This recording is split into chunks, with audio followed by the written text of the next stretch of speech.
السلام علیکم ورحمۃ اللہ وبرکاتہ نحمدہ ونصلی علی رسولہ الکریم اما بعد فاعوذ باللہ من الشیطان الرجیم بسم اللہ الرحمن الرحیم۔ علم کیا نہیں، ترا آپ نے دیکھا، کیفا کیسے، ضرب اللہ بیان کیا اللہ نے، مثلاً ایک مثال، کلمتاً طیبتاً پاکیزہ کلمہ کی، کشجرۃ طیبہ پاکیزہ درخت کی طرح ہے، اصلھا اس کی جڑ، ثابت مضبوط ہے، وفروعھا اور اس کی شاخیں، فی السماء آسمان میں ہیں۔ سورہ ابراہیم آیت نمبر 24 میں اللہ تبارک و تعالیٰ نے کلمہ طیبہ کو ایک مثال کے ذریعے بیان کیا ہے۔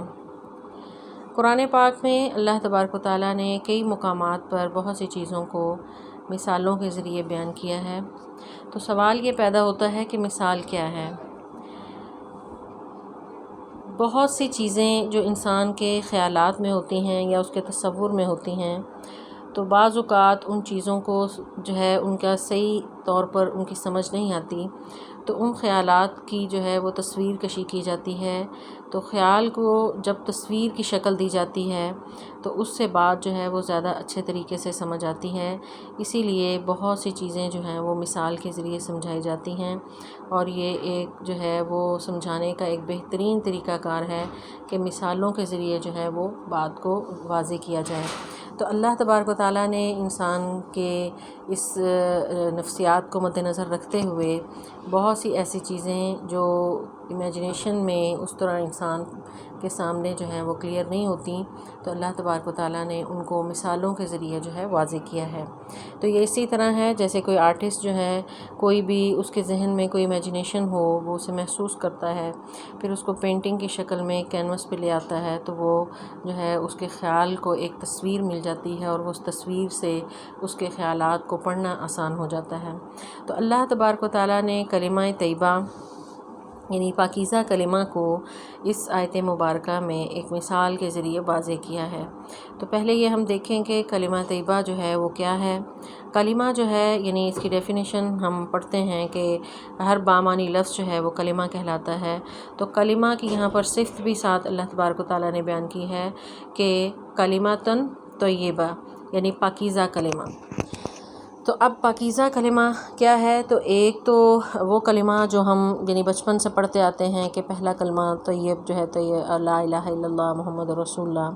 تو کلمہ طیبہ سے مراد جو ہے یعنی یہ کلمہ بھی ہو سکتا ہے۔ اس کے علاوہ جو ہے یہ کلمہ طیبہ یا پاکیزہ کلام جو ہے وہ اللہ کی تسبیح بیان کرنا، اس کی تقدیس بیان کرنا، اس کی حمد، تہلیل یعنی لا الہ الا اللہ کہنا، یعنی جتنے بھی اس قسم کے اذکار ہیں جس میں اللہ کی حمد و ثنا بیان کی جائے، اس کا ذکر کیا جائے، وہ تمام جو ہیں وہ پاکیزہ کلمات ہیں۔ اس کے علاوہ جو ہے کلمہ طیبہ جو ہے وہ اللہ تبارک و تعالیٰ کا کلام بھی اس سے مراد لیا جا سکتا ہے، یعنی قرآن پاک، کہ اللہ تبارک و تعالیٰ قرآن پاک میں فرماتے ہیں کہ اللہ نزل احسن الحدیث، کہ اللہ نے یہ بہترین بات جو ہے یہ نازل کی ہے۔ تو یہ بہترین بات جو اس روئے زمین پر ہے وہ اللہ کا کلام ہے، اور یہ اس سے بڑھ کے کوئی کلمہ طیبہ نہیں ہو سکتا۔ بہرحال اس سے مراد جو ہے وہ کلمہ طیبہ جو لا الہ الا اللہ محمد رسول اللہ کہنا، یہ بھی مراد لیا جا سکتا ہے۔ اللہ کا کوئی بھی ایسے الفاظ جس میں اللہ کا ذکر ہو وہ بھی اس سے مراد ہو سکتا ہے، یا اس سے مراد قرآن پاک بھی ہو سکتا ہے۔ تو کلمہ طیبہ کو اللہ تبارک و تعالیٰ نے یہاں پر ایک درخت سے تشبیہ دی ہے، یعنی ایک مثال کے ذریعے واضح کیا ہے، کشجرۃ طیبہ یعنی کلمہ طیبہ جو ہے ایک پاکیزہ درخت کی مانند ہے۔ اب یہ درخت کون سا ہے، اس کی وضاحت جو ہے ہمیں حدیث میں ملتی ہے۔ حضرت عمر رضی اللہ تعالیٰ عنہ کے بیٹے عبداللہ ابن عمر بیان کرتے ہیں کہ ایک دفعہ ہم رسول اللہ صلی اللہ علیہ وسلم کی مجلس میں بیٹھے تھے، تو آپ نے پوچھا کہ مومن جو ہے اس کی مثال ایک اس درخت کی طرح ہے کہ جو ہمیشہ سرسبز و شاداب رہتا ہے۔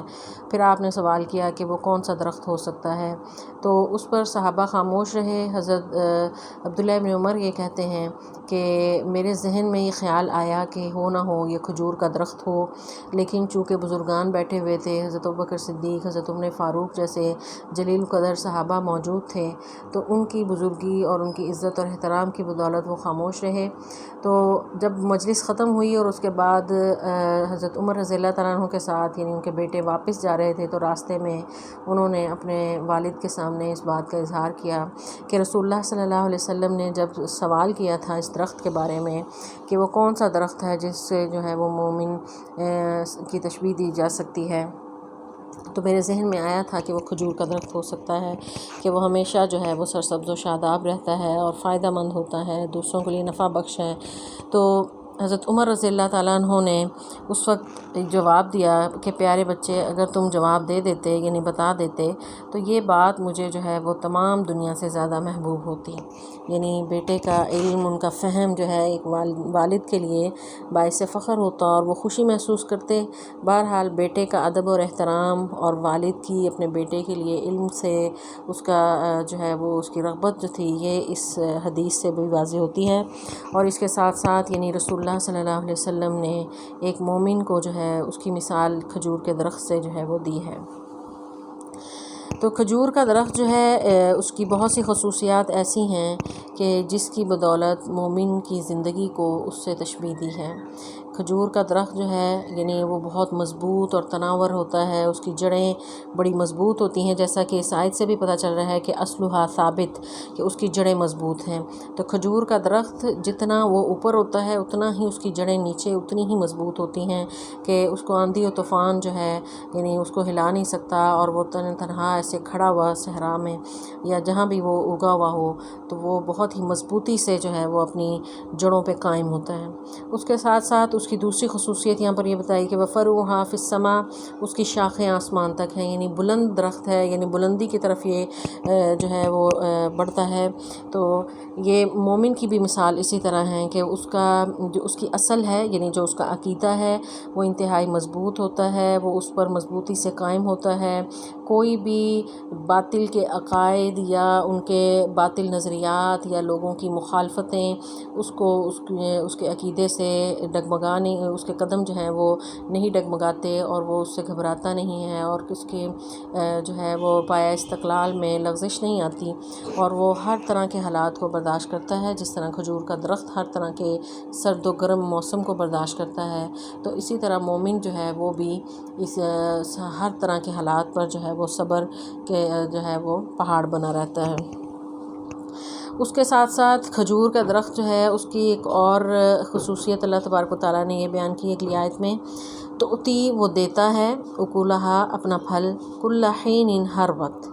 یعنی یہ وہ جو درخت ہے کشجرۃ طیبہ، جس کو یعنی یہاں پر واضح نہیں کیا اللہ تبارک و تعالیٰ نے، نام نہیں لیا اس درخت کا، بہرحال وہ جو پاکیزہ درخت ہے اس کی ایک کوالٹی یہ بھی ہے کہ وہ اپنا پھل جو ہے ہر وقت دیتا ہے۔ یہ نہیں کہ وہ موسمی ہے اور کسی ایک خاص سیزن میں ہی اس کا پھل آئے گا، وہ سدا بہار ہے اور ہر وقت جو ہے وہ اس کا نفع جو ہے وہ لوگوں کے لیے جاری رہتا ہے۔ تؤتی، وہ دیتا ہے، اکولہا، اپنا پھل، کل حین، ہر وقت۔ حین سے مراد جو ہے یعنی وقت ہے، یعنی ہر وقت، بإذن ربہا، اپنے رب کے حکم سے، یعنی خود نہیں دے رہا، ساتھ ہی اللہ تبارک و تعالیٰ نے یہ بتا دیا یہاں پر کہ اس کے رب کا حکم ہوتا ہے، اذن ہوتا ہے تو وہ دیتا ہے۔ تو پھر آگے اللہ تعالیٰ فرماتے ہیں وَيَضْرِبُ، اور بیان کرتا ہے اللہ الامثال، مثالیں، للناس، لوگوں کے لیے، لعلہم، تاکہ وہ یتذکرون، نصیحت حاصل کریں۔ تو جس طرح کھجور کا پھل ہے وہ یعنی اگرچہ خاص موسم میں اس کو اتارا جاتا ہے، لیکن اس کے بعد اس کو خشک کر کے پورا سال لوگ اس کو استعمال کرتے ہیں اور اس سے فائدہ اٹھاتے ہیں۔ پھر اس کے ساتھ ساتھ اس کے پھل جو ہے یہ ایک مکمل غذا ہے، کہ صحابہ کے بارے میں ہم بہت سے روایات میں پڑھتے ہیں کہ بعض اوقات کئی دن کچھ نہیں کھاتے تھے سوائے کھجور کے۔ تو کھجور جو ہے ایک مکمل ڈائٹ ہے، اور اسی طرح ایک مومن جو ہے وہ بھی اسی طرح نفع بخش ہوتا ہے معاشرے کے لیے۔ وہ جو بھی عمل کرتا ہے، جو لوگوں کو واعظ و نصیحت کرتا ہے، لوگوں کے لیے وہ فائدہ مند ہوتا ہے، جو بھی اعمال کرتا ہے وہ نفع بخش ہوتے ہیں، لوگوں کی جو ہے فلاح و بہبود کا کام کرتا ہے۔ تو اسی طرح جس طرح کھجور کا درخت جو ہے وہ بلند ہوتا ہے، فروعها فی السماء، جیسا کہ اللہ تبارک و تعالیٰ نے فرمایا، تو اس کی شاخیں آسمان کی طرف بلند ہوتی ہیں، تو اسی طرح مومن جو ہے وہ بلند ارادہ اور بلند خیال ہوتا ہے، اس کی سوچ پست نہیں ہوتی۔ تو یہ اس سے ایک تشبیہ جو ہے یہ بھی دی جا سکتی ہے۔ پھر جو ہے طیب جو ہے صاف، حلال اور خوشگوار کو کہتے ہیں۔ تو یہ درخت جو ہے یہ صاف ستھرا اس کا پھل ہے، حلال ہے اور خوشگوار ہے، خوشگوار احساس پیدا ہوتا ہے اس کو کھانے سے۔ تو مومن جو ہے وہ بھی بالکل صاف شفاف آئینے کی طرح ہوتا ہے، لوگوں سے اس کے معاملات بڑے اچھے ہوتے ہیں، جس سے ملاقات کرے اس کو بھی خوشگواری کا احساس ہوتا ہے، یعنی با اخلاق ہوتا ہے، فائدہ مند ہوتا ہے، جس طرح کھجور کا درخت فائدہ مند ہے، خوبصورت، جس طرح یہ درخت دیکھنے میں بھی خوبصورت لگتا ہے۔ اور پھر یہ وہ درخت نہیں کہ اچانک سے بڑا ہوا اور اچانک سے پھر وہ جلدی بوڑھا ہو کے ختم بھی ہو جائے۔ تو یہ جو ہے یعنی آہستہ آہستہ، یعنی اس درخت کے بارے میں یہ ہے کہ ایک نسل لگائے تو دوسری نسل اس کا پھل کھاتی ہے، تو یعنی جس طرح آہستہ آہستہ اس کی پروان چڑھتا ہے، اسی طرح مومن جو ہے اپنے عمل کے حساب سے بھی آہستہ آہستہ آہستہ آہستہ اپنے عمل میں مضبوط ہوتا چلا جاتا ہے، اور اس کی بنیادیں بہت مضبوط ہوتی ہیں، اپنے عقیدے پہ پختہ ہوتا ہے، اعمال بھی اس کے اس طرح ہیں کہ وہ اس میں کوئی لغزش نہیں آتی۔ تو بنیاد بھی مضبوط ہے اور فائدہ مند بھی ہے، اور اس کے ہر طرح کے حالات میں قائم دائم بھی ہے، اور اس پر جو ہے وہ اپنے نیک اعمال پہ فخر نہیں کرتا، اور ہر طرح کی گرمی اور سردی کو برداشت کرتا ہے، کوئی بھی چیز اس کو نقصان نہیں پہنچا سکتی، اور دوسروں کے لیے وہ فائدہ مند ہے، اور تؤتی اکلھا، اپنا پھل جو ہے اس سے لوگوں کو فائدہ پہنچاتا ہے اور فیض پہنچاتا ہے۔ تو اس کے ساتھ ساتھ اللہ تعالیٰ فرماتے ہیں بِإِذْنِ رَبِّهَا، اپنے رب کے حکم سے، یعنی وہ اللہ کی توفیق سے یہ سب کچھ کرتا ہے، اس کا اس میں اپنا کوئی کمال نہیں ہے، اللہ تعالیٰ نے ہی یہ صلاحیتیں مومن کو عطا کی ہیں کہ وہ لوگوں کے لیے فائدہ مند ہے۔ اور حدیث بھی ہے کہ رسول اللہ صلی اللہ علیہ وسلم فرماتے ہیں خیر الناس من ينفع الناس، کہ بہترین لوگ وہ ہیں جو لوگوں کے لیے فائدہ مند ہوں، لوگوں کی بھلائی کا کام کریں، لوگوں کو غریبوں کی مدد کریں، بیواؤں کی مدد کریں، اور اس کے ساتھ ساتھ لوگوں کو جو ہے وہ سیدھے راستے کی طرف جو ہے ان کی رہنمائی کریں۔ اگر علم ہے تو وہ اپنے علم سے، اگر کوئی صلاحیت ہے تو اس صلاحیت سے، یعنی جو بھی اس کے پاس اللہ تبارک و تعالیٰ نے اس کو عطا کیا ہے اس سے وہ لوگوں کو فائدہ پہنچاتا ہے، جس طرح کھجور کا درخت جو ہے وہ فائدہ پہنچاتا ہے۔ کھجور کے درخت کی ایک کوالٹی یہ بھی ہے کہ وہ سدا بہار اس کے پتے ہیں، کہ اس کے جس طرح بعض یعنی میجورٹی پودے ایسے ہیں کہ وہ خزاں کے موسم میں ان کے پتے گر جاتے ہیں، لیکن کھجور کے پتے جو ہے وہ نہیں گرتے، تو یہ پورا سال جو ہے اس کے پتے اسی طرح ہی ہرے بھرے رہتے ہیں۔ تو ایک مومن جو ہے وہ بھی موسمی مسلمان نہیں ہوتا کہ صرف رمضان آیا تو اپنی عبادات میں بڑا پختہ ہوا، اس کے بعد پھر آہستہ آہستہ اس میں جو ہے سستی دکھانے لگے۔ مومن بھی ہر وقت ہر آن جو ہے وہ اپنے رب کا فرما بردار رہتا ہے۔ تو ان تمام چیزوں کی وجہ سے جو ہے یہ مثال دی رسول اللہ صلی اللہ علیہ وسلم نے مومن کو کھجور کے درخت کے ساتھ، اور اللہ تبارک و تعالیٰ نے ان آیات میں کلمہ طیبہ کو، طیبہ یعنی کشجرۃ طیبہ کہا، پاکیزہ درخت کہا کہ پاکیزہ درخت کی طرح ہے، جس طرح پاکیزہ درخت جو ہے اس کی جڑیں مضبوط ہوتی ہیں اور آسمان تک وہ بلند ہے، اور وہ پھل بھی دیتا ہے، لوگوں کو فائدہ مند، لوگوں کے لیے فائدہ مند ہے۔ تو اسی طرح جو کلمہ طیبہ ہے، جو یعنی اللہ کا ذکر ہے، وہ بھی ایک مومن کے لیے جو ہے اسی طرح ہی اس کے ایمان کی مضبوطی کا باعث بنتا ہے، اس کے اعمال کو بلند کرنے کا باعث بنتا ہے، اور اس کا ایمان جو ہے وہ لوگوں کے لیے فائدہ مند ہوتا ہے، اور وہ صرف اپنے لیے نہیں بلکہ دوسروں کے لیے بھی جو ہے وہ ایسا شخص جو ہے وہ فائدہ مند ہوتا ہے۔ آگے اللہ تبارک و تعالیٰ نے اس کا اپوزٹ، یعنی کلمہ طیبہ کا اپوزٹ جو ہے کلمہ خبیثہ ہے۔ تو قرآن پاک کا یہ اسلوب ہے کہ دو متضاد جو ہیں وہ ساتھ ساتھ چلتے ہیں۔ تو اللہ تعالیٰ فرماتے ہیں وَمَثَلُ، اور مثال، کلمۃ خبیثۃ، گندی بات، یعنی خبیث بات، یعنی خبیث کہتے ہیں بدبودار، گندا، گھٹیا مال، تو یعنی کلمہ خبیثہ یا گندی بات جو ہے اس کی مثال جو ہے کشجرۃ خبیثۃ، ایک ناپاک درخت کی طرح ہے، جو اکھیڑ دیا گیا ہو، من فوق الارض، زمین کے اوپر، فوق کہتے ہیں اوپر کو، من سے، الارض زمین، زمین کے اوپر سے اکھیڑ دیا گیا ہو، ما نہیں ہے لہا اس کے لیے من قرار کوئی قرار، یعنی کوئی مضبوطی نہیں، کوئی یعنی وہ اس کے اندر جو ہے یعنی پختگی نہیں ہے، ہلکی سی آندھی طوفان جو ہے اس کو کھیڑ کر رکھ دیتا ہے۔ تو جو گھٹیا کلمہ ہے یا کلمہ کفر ہے یا جو کلمہ شرک ہے، اس کی مثال ایک ایسے درخت کی طرح ہے جو کانٹے دار بھی ہے، کڑوا بھی ہے، اور کوئی فائدہ مند نہیں، نہ اس کا سایہ لوگوں کو فائدہ دیتا ہے، نہ اس کا پھل لوگوں کو فائدہ دے گا، نہ اس کی لکڑی کسی کام کی ہے، اور اس کی خود مضبوطی کا یہ عالم ہے کہ ہلکا سا اس کو کھینچنے سے وہ ٹوٹ جاتا ہے، اور یعنی قرار بھی کوئی نہیں ہے۔ تو ایسا ناکارہ قسم کا درخت کوئی بھی نہیں اگانا چاہے گا۔ یہ خود رو جھاڑیاں، یا اس سے یعنی کہا جاتا ہے کہ یہ عربوں کے ہاں ایک ہنزل درخت جو ہے اسے خبیث درخت جو ہے وہ کہا جاتا ہے، جس کو ہم اردو میں اندرائن کا درخت جو ہے وہ کہتے ہیں۔ تو یہ درخت جو ہے اس کے کانٹے دار بھی ہوتا ہے، کڑوا اس کا پھل ہے، جڑیں بھی بالکل اوپر ہوتی ہیں اور آسانی سے کھینچا جا سکتا ہے۔ تو ایسا درخت بالکل ناکارہ، غیر مفید، بیکار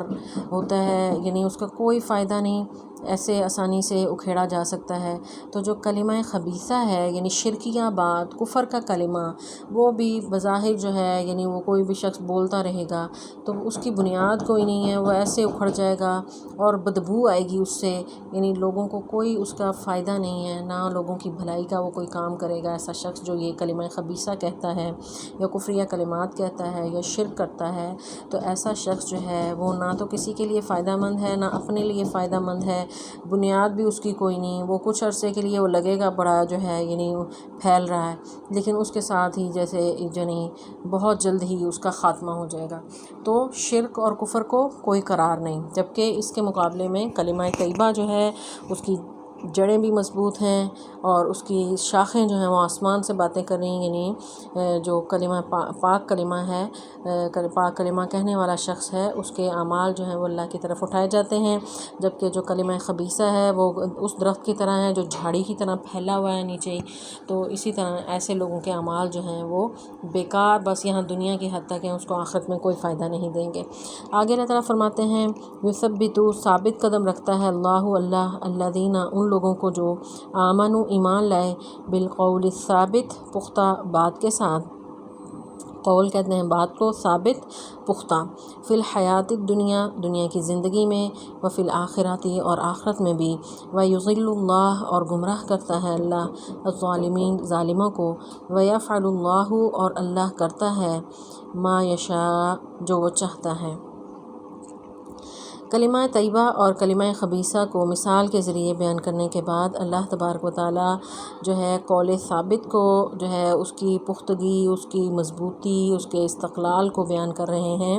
کہ جو قول ثابت پہ ہے، یعنی قول ثابت سے مراد کلمہ توحید ہے، جو یعنی جو توحید پر جو شخص قائم ہے، ایسا شخص جو ہے وہ اس کی بات مضبوط ہوتی ہے اور اللہ تعالیٰ اس کو ثابت قدم رکھتے ہیں، کیونکہ وہ اپنی بات میں جو ہے وہ پکا ہے، اور اس کو جو ہے ہمیشہ اس نے حرز جان بنایا ہے، اور وہ اس کے کبھی بھی زندگی میں جو بھی مشکلات اور مصائب آئیں تو وہ اپنے عقیدے میں جو ہے وہ گڑبڑ نہیں کرتا، اور وہ ہمیشہ جو ہے اس کلمہ پر قائم رہتا ہے، اپنی بات پر پختہ رہتا ہے۔ تو ایسا حق کہنے والا، سچ کہنے والا، درست بات کہنے والا جو ہے اللہ تعالیٰ اس کو استقامت عطا کرتے ہیں، اور استقامت کہاں اس کو فائدہ دیتی ہے، تو اللہ تعالیٰ فرماتے ہیں فی الحیات الدنیا، دنیا کی زندگی میں بھی، فی الآخرہ، اور آخرت کی زندگی میں بھی، یعنی دنیا کی زندگی میں اگر وہ اپنی بات کا پکا ہے، سچا ہے اور کھری بات کرتا ہے اور اللہ تعالیٰ کے احکامات کو مانتا ہے، تو یہاں دنیا میں بھی اس کے لیے خیر اور بھلائی ہے، اور آخرت میں بھی۔ تو آخرت کب شروع ہوتی ہے، یہ حدیث سے پتہ چلتا ہے کہ رسول اللہ صلی اللہ علیہ وسلم فرماتے ہیں کہ جیسے ہی کسی شخص کو جو ہے وہ موت کا وقت آتا ہے تو اس کے لیے قیامت کا وقت شروع ہو گیا، یعنی وہ آخرت کا وقت اس کے لیے شروع ہو جاتا ہے، اور آگے مختلف مراحل ہیں کہ مرنے کے بعد فوراً جو ہے اس کا حساب کتاب شروع ہو جاتا ہے۔ اور حدیث بھی ہے کہ رسول اللہ صلی اللہ علیہ وسلم فرماتے ہیں کہ جب کوئی شخص جو ہے یعنی فوت ہوتا ہے تو اس کے گھر والے جب اس کو قبر میں دفن کر کے آتے ہیں، ابھی وہ واپس نہیں آتی، تو وہ ابھی ان کے قدموں کی چاپ سن رہا ہوتا ہے، تو وہاں پر فرشتے جو ہیں وہ آ جاتے ہیں اس کا حساب کتاب لینے، اسے بٹھا دیتے ہیں۔ تو اگر تو وہ مومن شخص ہو تو وہ اس کو لگتا ہے جیسے عصر کا وقت ہے، اور فوراً سے انہیں کہتا ہے کہ میری عصر کی نماز میری عصر کی نماز، یعنی عصر کی نماز کا جو ظاہر دنیا میں اتنا اہتمام کرتا ہوگا کہ اس کو لیٹ نہیں کرتا ہوگا، کیونکہ عصر کی نماز کا خاص طور پر اس لیے کہا گیا کہ عصر کی نماز کا وقت چونکہ بہت کم ہوتا ہے، اور جو پکا نمازی ہے وہ نماز کو لیٹ نہیں کرتا، تو اس لیے اس وقت بھی اس کو یہی فکر ہوگی اور وہ لگ رہا ہوگا کہ جیسے عصر کی نماز کا وقت ہے، تو اس پر فرشتے اس کو جو ہے وہ اس سے سوال کریں گے کہ یعنی رسول اللہ صلی اللہ علیہ وسلم کے بارے میں پوچھیں گے کہ کیا تم ان کے بارے میں جانتے ہو؟ تو وہ اگر مومن ہوا تو وہ کہے گا، وہ کلمہ شہادت کہے گا کہ اشہد ان لا الہ الا اللہ و اشہد ان محمد رسول اللہ، کہ آپ اللہ کے رسول ہیں۔ تو پھر جو ہے اسے جہنم دکھائی جائے گی اور کہا جائے گا کہ تجھے اب یہ جگہ نہیں بلکہ اس کے بدلے میں جنت دی جا رہی ہے، اور اس کی قبر کو وسیع کر دیا جائے گا، اور پھر جو ہے اس کی جنت کی کھڑکی کھول دی جائے گی، اور فرشتے اس کو کہیں گے کہ آرام سے سو جا۔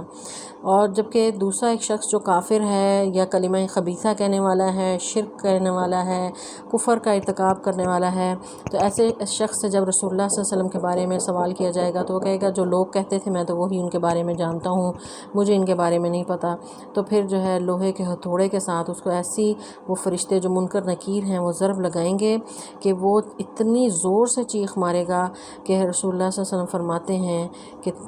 سوائے دو بھاری مخلوق یعنی جن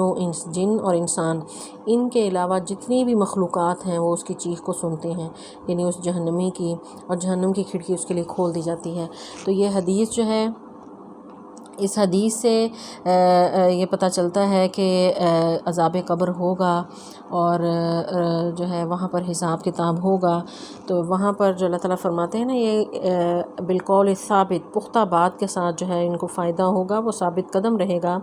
جو مومن ہے وہ ثابت قدم رہے گا، یعنی اس نے کلمہ طیبہ صحیح اگر ادا کیا ہے دنیا میں تو وہ قبر میں بھی جواب دینے کے قابل ہوگا۔ یہاں جواب جتنے مرضی انسان رٹ لے، قبر میں جواب وہی دے گا، یعنی قبر جو پہلی منزل ہے آخرت کی، تو وہاں پر جواب صرف وہی شخص دینے کے اہل ہوگا جو اپنی بات پر پکا رہا، جو قول ثابت کہتا رہا، تو وہاں پر بھی اس کو جو ہے وہ پھر استقامت اللہ تعالیٰ عطا کریں گے اور وہ فرشتوں کا جواب دے سکے گا۔ تو یہ بخاری کی حدیث ہے، اور وہ فرشتے جو ہیں منکر نکیر وہ کیسے ہوں گے، مختلف روایات آتی ہیں کہ ان کی رنگ سیاہ اور آنکھیں نیلی، اور اتنی بڑی بڑی دیکھ جتنی ان کی آنکھیں، اور انتہائی خوفزدہ کرنے والے ان کے چہرے ہوں گے۔ تو یہ جو مومن ہوگا وہی وہاں پر ثابت قدم رہ سکے گا، جو اللہ تعالیٰ فرماتے ہیں یثبت اللہ تعالیٰ ثابت قدم رکھتا ہے ان لوگوں کو جو ایمان لائے بالقول ثابت، اپنی کلمہ توحید کے ساتھ۔ یعنی اتنے وہ مشکل اور اتنے خوفناک وہ مراحل ہیں یعنی آخرت کے، جو جس کی پہلی منزل جو ہے وہ قبر ہے، کہ اس میں ثابت قدم وہی رہے گا کہ جس نے جو ہے وہ کلمہ توحید کے ساتھ جو ہے اپنی بات پر پختہ رہا اور اس پر ڈٹا رہا۔ اس کے بعد دوسرا مرحلہ جو ہے پھر وہ حساب کتاب کا، میدان محشر کا ہے۔ وہاں پر بھی اللہ تبارک و تعالیٰ جب سوال کریں گے تو یہ ثابت قدم وہی رہے گا جس نے قول ثابت پر رہا، جو کلمہ توحید کو اس نے اپنے دل و جان سے لگائے رکھا اور اپنے عمل کر کے بھی دکھایا۔ یعنی صرف زبان سے کلمہ ادا کر لینا کافی نہیں ایمان کے لیے، ایمان کے جو مختلف مراتب ہیں کہ اس کو ایک دل سے اقرار کرنا، زبان سے ادا کرنا، پھر عمل سے اس کو بتانا، تو ان تینوں مراحل سے جو گزرا رہا اور اس پر ثابت قدم رہا، تو ایسا شخص جو ہے وہ دنیا میں اگر ثابت قدم رہا ہے تو پھر آخرت میں اس کو اللہ تعالیٰ جو ہے وہ اس کی اس مدد فرمائیں گے کہ وہ بھی وہاں پر بھی وہ ثابت قدم رہے گا، حساب کتاب کے موقع پر بھی وہ ثابت قدم رہے گا۔ پھر دوسرا مرحلے کے بعد تیسرا مرحلہ جو پل صراط کا ہے، تو وہاں پر بھی اسی قول کی وجہ سے اللہ تبارک و تعالیٰ اس کو استقامت عطا کریں گے، اور اس کے لیے یہ تمام مراحل جو ہیں وہ آسان ہوں گے۔ تو یہاں پر اس سے مراد یعنی یثبت اللہ الذین آمنوا، اللہ تعالیٰ ثابت قدم رکھتا ہے ان لوگوں کو جو ایمان لائے، بالقول ثابت یعنی کلمہ توحید کے ساتھ، دنیا کی زندگی میں بھی اور آخرت کی زندگی کے جو تین مراحل میں نے بتایا وہاں پر بھی وہ ثابت قدم رہتا ہے۔ جبکہ اس کے مقابلے میں دوسرا ایک رویہ جو ہے یعنی کفار ہیں، وَيُضِلُّ اللَّهُ، اللہ گمراہ کرتا ہے ظالموں کو، وَيَفْعَلُ اللَّهُ، اللہ کرتا ہے ما یشاء جو چاہتا ہے۔ تو جو یعنی ثابت قدم نہ رہے، یعنی جو جو منافقت کرتا ہے، کلمہ تو پڑھا اس نے لیکن اس پر عمل نہیں وہ کرتا، اس کے اعمال میں کمزوری ہے، یا پھر جو ہے اس نے کلمہ پڑھا ہی نہیں ہے، وہ کافر ہے یا مشرک ہے، تو ایسے لوگوں کو جو ہے وہ پھر وہاں پہ کوئی ان کے لیے آسانی نہیں ہوگی۔ یضل اللہ، اللہ تعالیٰ فرماتے ہیں، یعنی یضل کا معنی ہے یعنی گمراہ ہو جانا، بھٹک جانا۔ تو ایسے جیسے بھٹکے ہوئے ادھر ادھر جیسے جھاڑ جنگار کی طرح، یا جیسے یعنی طوفان آئے، سیلاب آئے تو جس طرح جو جھاڑیاں ہیں، گھاس پھوس ہے، وہ ایسے پانی کے ساتھ جدھر پانی کا رخ ہو وہیں پہ اس طرف کو وہ چل پڑتی ہیں۔ تو یہ کافر کا حال جو ہے قیامت کے دن اس طرح ہوگا کہ وہاں بالکل بکھلایا ہوا، بھٹکا ہوا ہوگا، اور اس کو منزل جو ہے وہ پتہ نہیں چل رہی ہوگی، کہ جس طرح دنیا میں بے راہ رو ہیں وہاں پر بھی اسی طرح جو ہے یہ بھٹکتے پھریں گے۔ تو پھر آخر جو ہے اللہ تبارک و تعالیٰ انہیں جہنم میں ڈالیں گے۔ تو اللہ تعالیٰ فرماتے ہیں کہ اللہ تعالیٰ ایسے لوگوں کو گمراہ کرتا ہے۔ گمراہ یعنی تھے تو وہ خود گمراہ، لیکن وہاں پہ اب راستہ تو اللہ نے دکھانا ہے، تو قیامت کی جو منزلیں ہیں، آخرت کی جو منزلیں ہیں، وہاں پر ان کے لیے جو ہے وہاں پر بھی اسی طرح بھٹکتے رہیں گے جس طرح یہ دنیا میں سیدھے راستے سے بھٹکتے رہے۔ آگے اللہ تعالیٰ فرماتے ہیں، علم کیا نہیں ترا آپ نے دیکھا، الی الذین ان لوگوں کی طرف، بدلوا جنہوں نے تبدیل کر دیا، بدلوا تبدیل سے ہے، نعمت اللہ اللہ کی نعمتوں کو، کفرن کفر سے، واحلوا اور انہوں نے اتار لیا، قومہم اپنی قوم کو، دار البوار ہلاکت کے گھر میں۔ یہاں پر اشارہ ہے مشرکین مکہ کی طرف کہ مشرکین مکہ پر اللہ تبارک و تعالیٰ نے احسانات بہت کیے تھے، کہ ان کو بہت سی انعامات دیے، ان پر جو ہے اپنی نعمتیں اس طرح کیں کہ پورا عرب جو ہے اس وقت لوٹ مار تھی، قافلوں کو لوٹ لیا جاتا تھا، لیکن چونکہ یہ کعبہ کے متولی تھے تو ان کا بڑا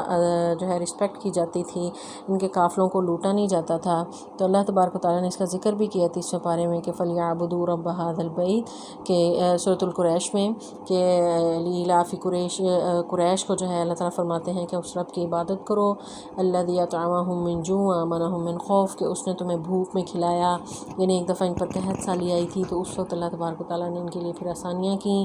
اور ان کو خوف میں امن بخشا، کہ ہر طرف خوف کے پہرے تھے، لیکن اس کے ساتھ ساتھ انہیں اللہ تعالیٰ نے امن عطا کیا، سکون عطا کیا۔ تو اس پر بجائے اس کے کہ اللہ کی نعمتوں کا شکر ادا کرتے، انہوں نے لوگوں کو بھی گمراہ کیا۔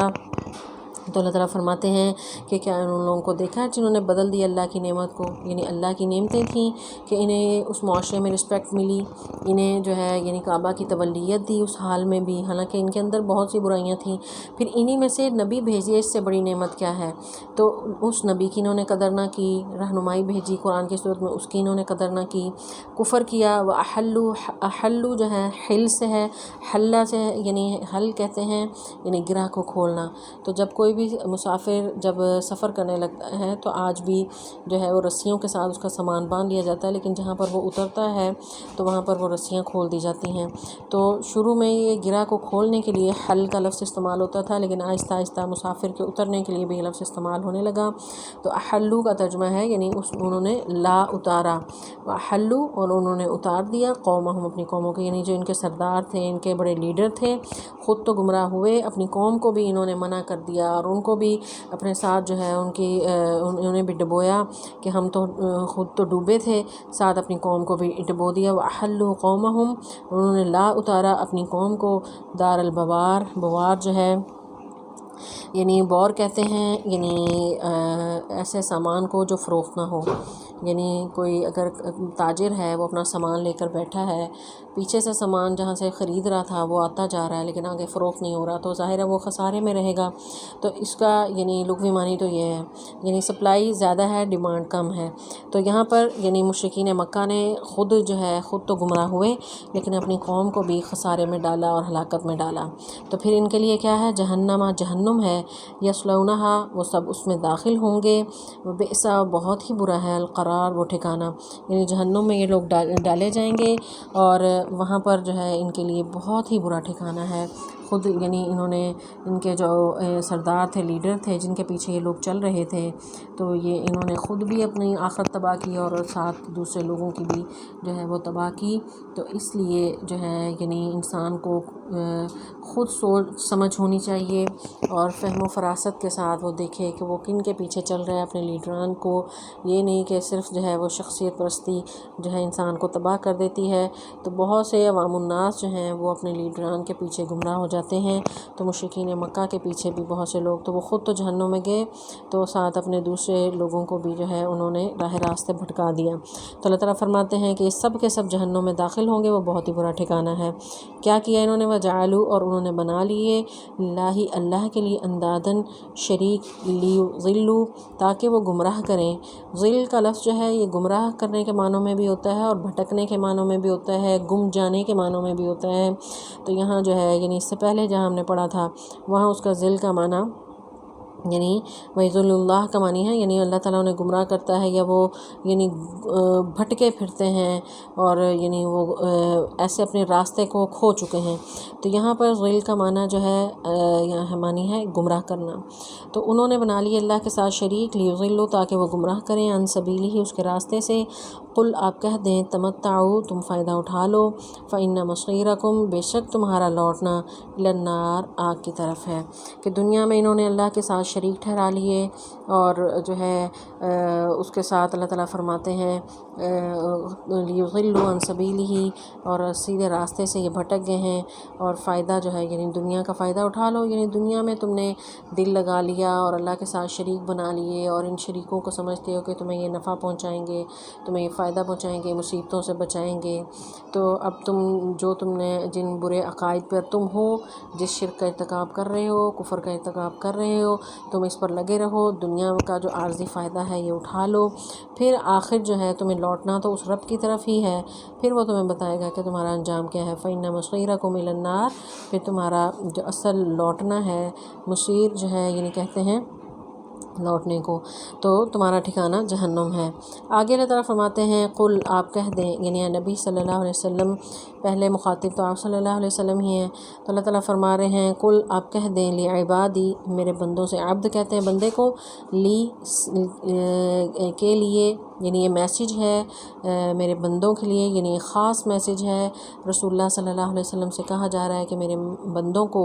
جو میرے بندے ہیں، یعنی یہ اللہ تعالیٰ اپنے ساتھ نسبت دے رہے ہیں ان لوگوں کو جو ایمان لاتے ہیں۔ تو یہ بڑا اعزاز ہے ان لوگوں کے لیے جو اللہ کے بتائے ہوئے راستے پر چلتے ہیں، اللہ کے عبد ہیں، اور عبد ہونا بہت بڑی جو ہے یعنی انسان کے لیے اعزاز کی بات ہے کہ وہ کسی اور کا نہیں، صرف اپنے خالق کا غلام ہے۔ تو اپنے بندوں سے کہہ دیں الذین آمنوا، جو ایمان لائے، کہ وہ کیا کریں، یعنی خاص میسیج اللہ تعالیٰ دے رہے ہیں اپنے نبی کے ذریعے، یعنی کتنا خاص کوئی میسیج ہے جو خالق دے رہا ہے اپنے پیغمبر کے ذریعے اپنے بندوں کو، اور ان کو اپنے ساتھ نسبت دیتے ہوئے، یا عبادی، میرے بندوں کو، لعبادی، میرے بندوں کو کہہ دو کہ وہ کیا کریں، یقیم الصلاۃ، نماز قائم کریں۔ یہ نہیں کہ صرف کلمہ پڑھ لیا تو اب جو ہے اللہ تعالیٰ ان کو جنت میں مفت میں ڈال دیں گے، تو اس کے لیے کچھ کرنا ہے، تو وہ جو کرنا ہے وہ اللہ تعالیٰ بتا رہے ہیں کہ نماز قائم کرنا ہے۔ یقیموں کا معنی ہے یعنی اس کو قائم کرنا یعنی پورے جو شرائط ہیں، آداب ہیں نماز کے، وہ پورے شرائط اور آداب کے ساتھ نماز ادا کریں، اور وقت پر نماز ادا کریں، جو اس کے جو ہے وہ طریقہ کار بتایا گیا اس کے مطابق جو ہے وہ ادا کریں، اور دوسرا کام جو کیا کریں، وَيُنْفِقُوا مِمَّا رَزَقْنَاهُمْ، اور وہ خرچ کریں جو ہم نے انہیں رزق دیا ہے۔ یعنی ایک تو ہے بدنی عبادت، دوسری مالی عبادت، دونوں کا ذکر کیا کہ کلمہ پڑھ لیا ہے میرے بندو، ایمان لے آئے ہو، تو ایمان لانے کے بعد تمہیں پھر یہ کام بھی کرنا ہے کہ تمہارا بدن بھی تمہارے رب کے لیے ہے، اس کو جھکانا ہے اپنے رب کے لیے، تمہارا مال بھی تمہارے رب کا ہے۔ وَيُنْفِقُوا مِمَّا رَزَقْنَاهُمْ، یہ اللہ نے کہا ہم نے تمہیں رزق دیا، تو رزق صرف مراد صرف مال نہیں ہوتا، رزق سے مراد ہر وہ چیز اس میں شامل ہے جو اللہ نے اس کو عطا کی ہے، اس کی جان،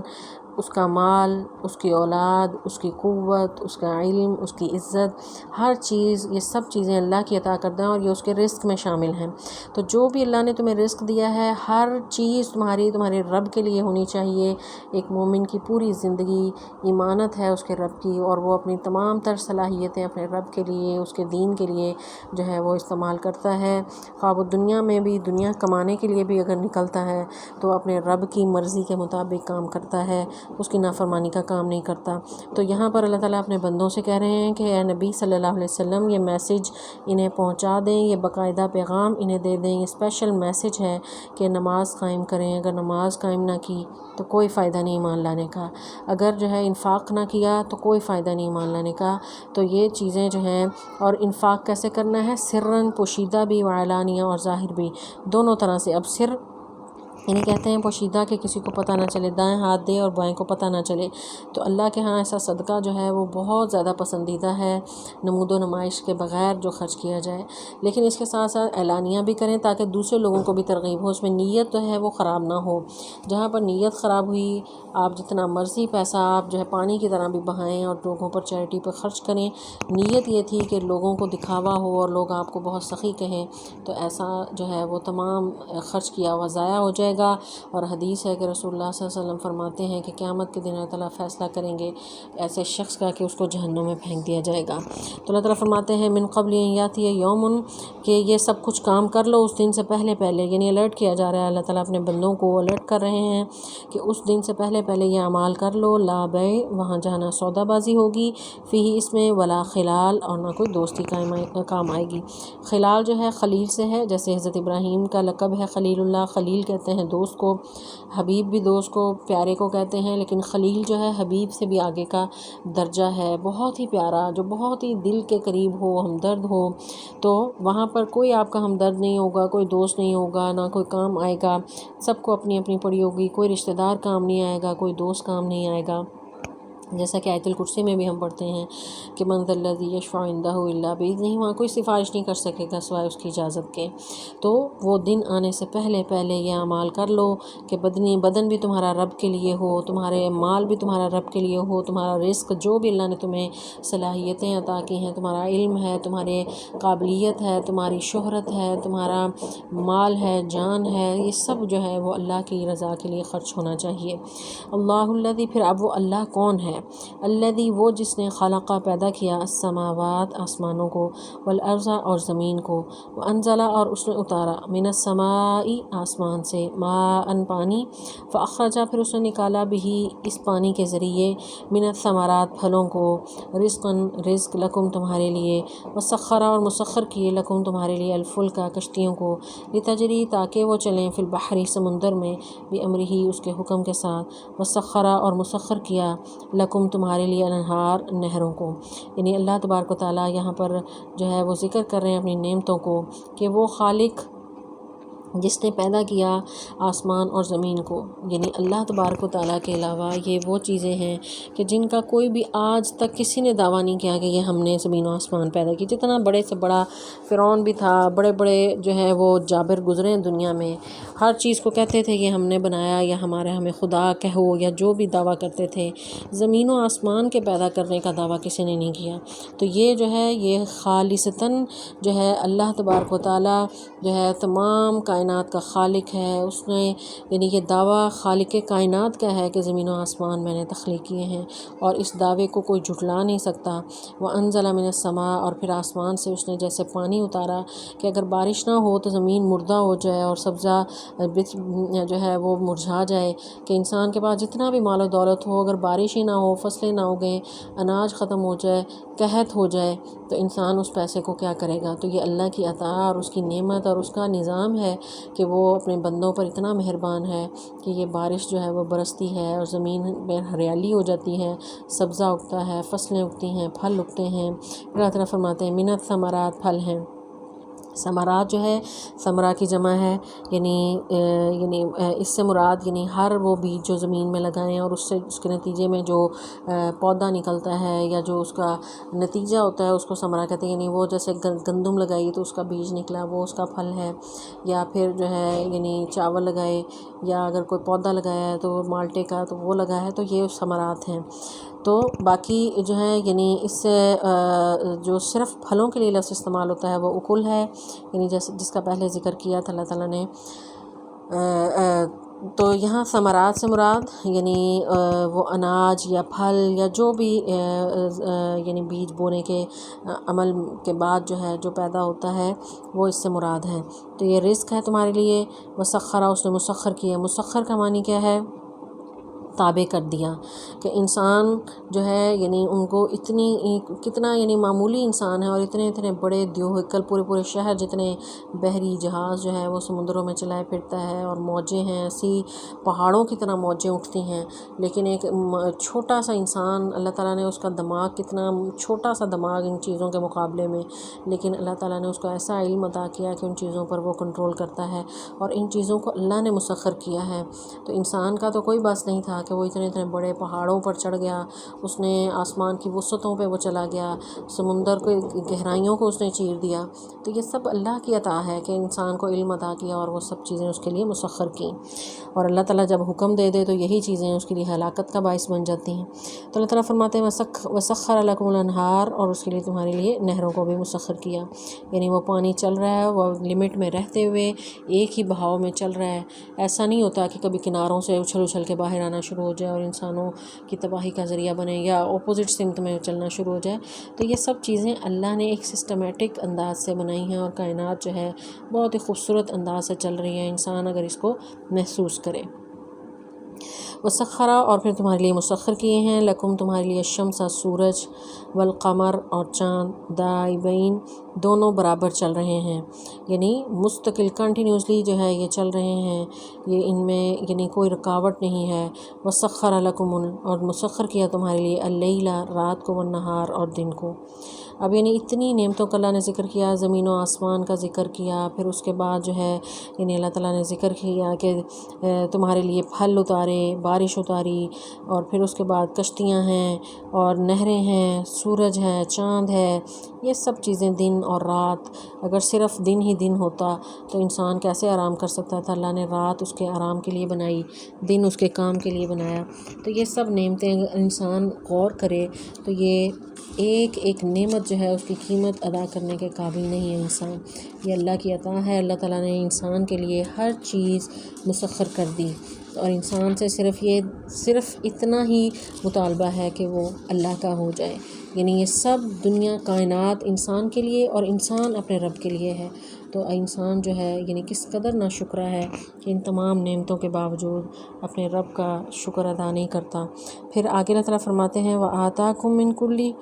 ہر چیز جو ہے وہ دی، وَآتَاكُم اور تمہیں دی، مِّن كُلِّ ہر چیز سے، مَا سَأَلْتُمُوهُ جو بھی تم نے اس سے مانگا۔ یعنی کچھ چیزیں تو ہیں جو گنوائی ہیں اللہ تبارک تعالیٰ نے، لیکن بہت سی چیزیں ایسی ہیں کہ انسان مانگتا بھی نہیں، اللہ تعالیٰ اسے عطا کرتا ہے۔ تو کیا ہم نے کبھی اللہ سے مانگا کہ ہمیں آکسیجن چاہیے؟ اللہ تبارک و تعالیٰ نے پوری کائنات میں پھیلا دی، اور انسان جو ہے وہ فری آف کاسٹ جو ہے یہ سانس لے رہے ہیں آکسیجن۔ تو یہ یعنی اس کی قیمت پوچھیں ان مریضوں سے جو وینٹیلیٹر پہ ہوں، آکسیجن کی قلت ہو گئی ہے کرونا کی وجہ سے، تو انسان تو یعنی ادا کر ہی نہیں سکتا قیمت ان نعمتوں کی۔ اللہ تبارک و تعالیٰ نے اس کو وہ نعمتیں عطا کیں، اس نے قیمت ادا نہیں کی، اللہ نے اس کو ہاتھ پاؤں بازو اس کو سب عطا کیے، آنکھیں عطا کیں، اس کو جو ہے وہ بولنے کے لیے زبان دی، تو یہ سب چیزیں اس کو بن مانگے عطا کی ہیں۔ تو پھر خالق کو جو ہے اسی سے ہی مانگنا چاہیے، اسی خالق کو پہچاننا چاہیے، اس کی قدر کرنی چاہیے۔ پھر آگے اللہ تعالیٰ فرماتے ہیں کہ یہ سب چیزیں جو میں نے تمہیں عطا کی ہیں، اور بہت سی ایسی چیزیں بھی دی ہیں جو تم نے جو ہے وہ اللہ تبارک و تعالیٰ سے جو تم مانگتے ہو وہ بھی تمہیں وہ عطا کرتا ہے، وَآتَاكُم مِّن كُلِّ، اور وہ تمہیں دیتا ہے ہر وہ چیز مَا سَأَلْتُمُوهُ جو تم اسے مانگتے ہو۔ تو مانگنا صرف اللہ سے چاہیے۔ رسول اللہ صلی اللہ علیہ وسلم فرماتے ہیں کہ جوتے کا تسمہ بھی تمہیں چاہیے تو وہ اپنے رب سے مانگا کرو۔ تو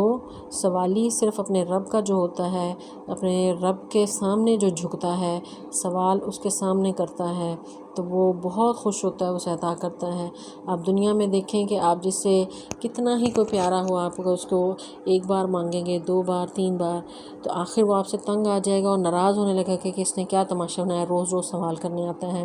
لیکن واحد وہ خالق کی وہ ذات ہے کہ جتنا کوئی اس سے مانگتا ہے وہ اتنا زیادہ خوش ہوتا ہے، وہ اتنا زیادہ اسے عطا کرتا ہے۔ تو پھر سوال صرف اسی خالق سے ہونا چاہیے۔ اللہ تعالیٰ فرماتے ہیں وَآتَاكُم مِّن كُلِّ مَا سَأَلْتُمُوهُ، اس نے تمہیں وہ عطا کی ہیں وہ چیزیں جو تم نے اس سے مانگی۔ وَإِن تَعُدُّوا،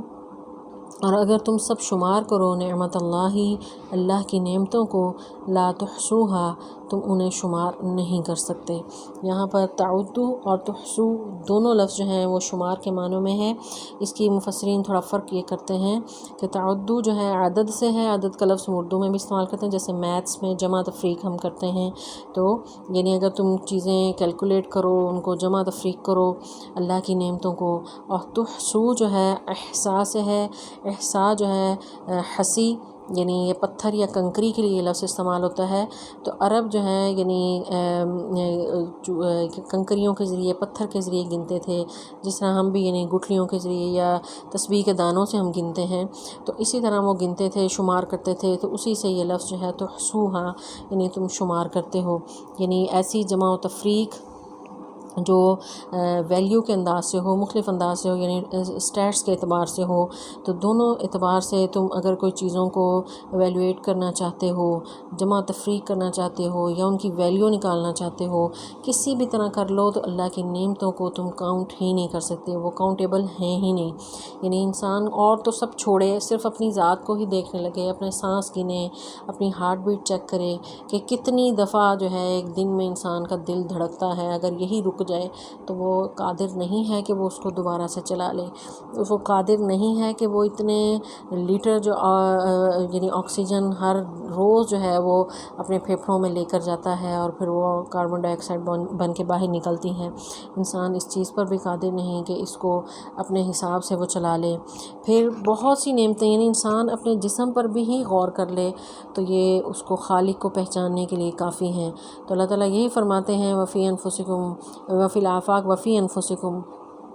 کہ تم غور و فکر کرو آفاق میں، یہ سورج چاند ستارے اور یہ سب جو اللہ تعالیٰ نے اجرام فلکی بنائے ہیں، ان میں غور و فکر کرو۔ اے انسان اپنی ذات میں غور و فکر کرو۔ اگر تم یہ غور و فکر کرو گے، نعمتیں اتنی ہیں کہ تم انہیں شمار نہیں کر سکتے۔ یعنی آپ اگر کبھی تصور کریں، بیٹھ کر یہ سوچیں کبھی کہ میں جب سے اس دنیا میں آئی کہ میں نے کتنے گھونٹ پانی پینی۔ پانی وہ نعمت ہے کہ جو ہم جو ہے یعنی مفت ہمیں اللہ تبارک و تعالیٰ نے عطا کیا ہے۔ بہت کم جگہ ہیں جہاں پہ قیمت ادا کر کے لیا جاتا ہے، تو کیا ہم نے کتنا استعمال کر لیا، کس طرح ہم جو ہے یعنی آکسیجن استعمال کر رہے ہیں، ان کو نہیں ہم گن سکتے۔ پھر وہ بہت سی ایسی نعمتیں ہیں جن کو ہم جو ہے روزمرہ زندگی میں استعمال کرتے ہیں۔ تو یہ اللہ تعالیٰ فرماتے ہیں اپنی نعمتوں کا ذکر کرنے کے بعد کہ ان تعدوا نعمت اللہ، اگر تم اللہ کی نعمتوں کو گنو یا ان کو شمار کرو، لا تحصوها، تو انہیں نہیں شمار کر سکتے۔ تو پھر کیا ہے، ان الانسان لظلوم کفار، کہ انسان یقیناً بہت بڑا ظالم اور ناشکرا ہے، کہ یہ لظلوم، یہ بہت بڑا ظالم، کفار بہت بڑا ناشکرا، کہ وہ اپنے رب کا حق نہیں ادا کرتا۔ وہ رب جس نے سب کچھ عطا کیا ہے، جو سب کچھ اس کو دیتا ہے، اس رب کو وہ پہچانتا نہیں ہے۔ نعمتیں اتنی، یعنی یہاں پر اللہ تبارک و تعالیٰ نے اپنی نعمتوں کا تذکرہ کیا ہے ان آیات میں۔ تذکیر بھی علی اللہ اسے کہتے ہیں، یعنی اللہ کی نعمتوں کا تذکرہ کر کے اللہ تبارک و تعالیٰ جو ہے وہ انسان کو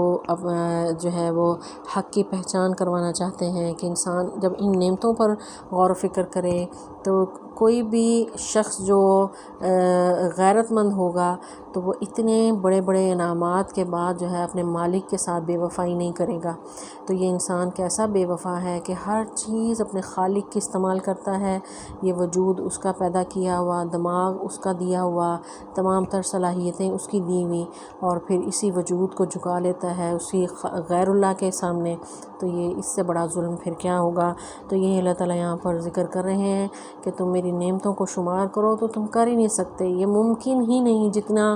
بڑے سے بڑا کوئی نظام لے آؤ، وہاں پر ہندسے ختم ہو جائیں گے، لیکن اللہ کی نعمتیں تمام نہیں ہوں گی۔ ایسی ایسی نعمتیں اس نے عطا کی ہیں کہ انسان جو ہے اس کو شمار نہیں کر سکتا۔ تو اس چیز کا اللہ تبارک و تعالیٰ نے ان آیات میں ذکر کیا ہے کہ اہل ایمان جو ہیں وہ ان آیات سے جو ہے غور و فکر کر کے ہدایت کا راستہ پاتے ہیں، لیکن جو گمراہ لوگ ہیں وہ اپنی گمراہی میں مزید پختہ تر ہوتے جاتے ہیں۔ اللہ تبارک و تعالیٰ سے دعا ہے کہ اللہ تعالیٰ ہمیں صحیح قرآن پاک کا فہم عطا فرمائے اور اس پر عمل کرنے کی توفیق دے۔ السلام علیکم ورحمۃ اللہ وبرکاتہ۔